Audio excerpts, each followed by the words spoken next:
우리가 이 제자의 길을 걸어가려고 결심하고 살아가게 될 때 제자의 삶을 살고 싶지만 도무지 제자의 삶을 살아내지 못하는 내 자신의 연약하고 비참한 모습을 발견하게 되는 것이죠. 그러면 제자의 삶은 아예 시작해보지도 않고 그렇게 우리의 욕심대로 이 땅을 살아가야 될까요? 아니죠. 그때 바로 우리에게는 제자의 삶을 살아가게 만드는 균형 감각이 필요하다라는 겁니다.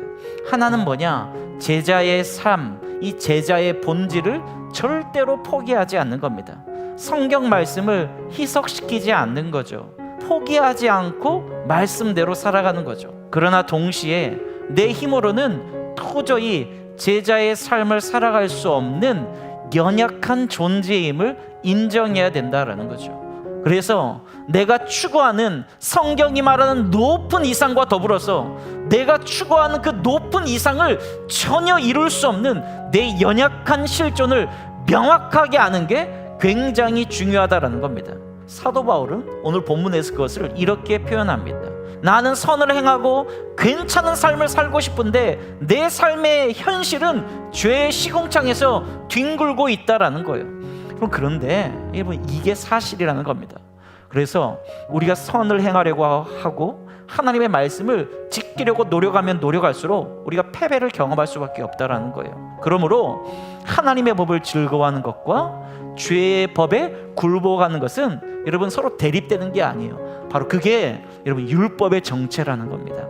율법의 기능 안에 선을 즐거워하고 선을 쫓고 여러분 그런 게 기능도 있는 동시에 죄의 법에 무릎 꿇을 수밖에 없는 기능이 동시에 담겨 있다라는 거예요. 이렇게 율법은 우리를 정죄하게 만든다라는 겁니다.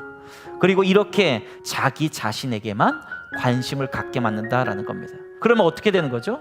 내 진정한 관심, 내 신앙의 관심은 오로지 내 옳음을 증명하는 수단으로 변질되는 거죠. 그래서 나에게 새로운 법이 필요하다는 것을 깨닫게 됩니다. 그 새로운 법을 뭐라고 이야기하고 있죠, 여러분? 생명의 성령의 법이라고 이야기합니다. 여러분, 그게 바로 뭐라는 겁니까? 사랑이라는 겁니다. 있는 모습 그대로 우리를 받아주시는 하나님의 사랑, 나를 정죄하지 않는 하나님의 사랑이라는 거죠. 그 사랑 안에 들어온 자들에게 하나님이 이 모든 율법의 악순환의 고리에서 벗어날 수 있는 자유함을 허락하여 주셨다라는 거죠, 여러분. 하나님이 사랑의 법 안에 우리를 초대해 주셔서 그 사랑의 법이 나를 지배함을 통해 우리가 또 다른 사람을 위하여서 내 목숨까지도 내어놓을 수 있는 하나님의 비전을 향하여 살아갈 수 있는 제자의 삶을 살아갈 수 있게 된다라는 겁니다.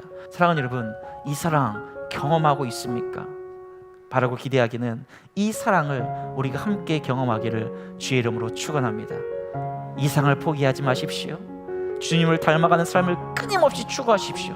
하지만 동시에 내가 그것을 이룰 수 없는 연약한 사람이라는 것을 인정하십시오. 그러하기에 예수 그리스도의 그 사랑 안에 날마다 머물기 위해서 우리가 살아가는 믿음의 종들 되시기를 주의 이름으로 축원합니다.